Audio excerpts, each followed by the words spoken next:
আসসালামু আলাইকুম বন্ধুরা, আপনি কি মেসেঞ্জারে পরিচিত কাউকে ব্লক করে দিয়েছেন মানবীয়ভাবে? ব্লক করার পর আবার তার সাথে করা চ্যাট হিস্ট্রিটাও ডিলিট করে দিয়েছেন, কিন্তু আপনি চাচ্ছেন এখন ব্লকটা খুলতে, কিন্তু আইডিটা খুঁজে পাচ্ছেন না, যার ফলে আপনি ব্লকটা খুলতে পারতেছেন না।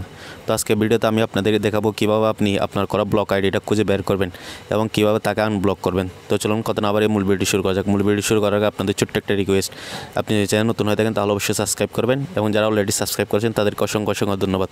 তো বন্ধুরা চলুন কথা না বাড়িয়ে মূল ভিডিও শুরু করা যাক।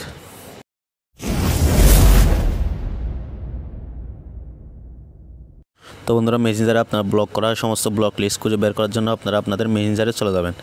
মেসেঞ্জারে আসার পর এখানে যে 3 লাইন অপশন দেখতে পাচ্ছেন, এটার উপর আপনারা ক্লিক করবেন। ক্লিক করার পর এখানে যে সেটিংস আইকন দেখতে পাচ্ছেন, এটার উপর আপনারা ক্লিক করবেন। ক্লিক করার পর এদিকে স্ক্রল করে নিচে চলে আসবেন। নিচে আসার পর এখানে যে প্রাইভেসি অ্যান্ড সেভিটি অপশন দেখতে পাচ্ছেন, এটার উপর আপনারা ক্লিক করবেন।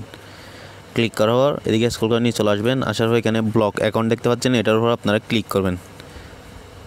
এখানে ক্লিক করার পর আপনার করা ব্লক আইডিগুলো সব এখানে শো করবে। তো এখন আপনি যাকে আনব্লক করতে চাচ্ছেন সে আইডির উপর ক্লিক করবেন। ক্লিক করার পর এখানে আনব্লকে ক্লিক করলে আপনার পরিচিত আইডিটা আনব্লক হয়ে যাবে। আশা করি এভাবে আপনারা আপনাদের পরিচিত কাউকে ব্লক করলে এভাবেই আনব্লক করতে পারবেন। আশা করি ভিডিও বুঝতে পারছেন। ভিডিও ভালো লাগলে অবশ্যই লাইক করুন, শেয়ার করে পাশে থাকবেন। চ্যানেল নতুন হয়ে থাকলে অবশ্যই সাবস্ক্রাইব করবেন। ধন্যবাদ সবাইকে। আল্লাহ হাফেজ।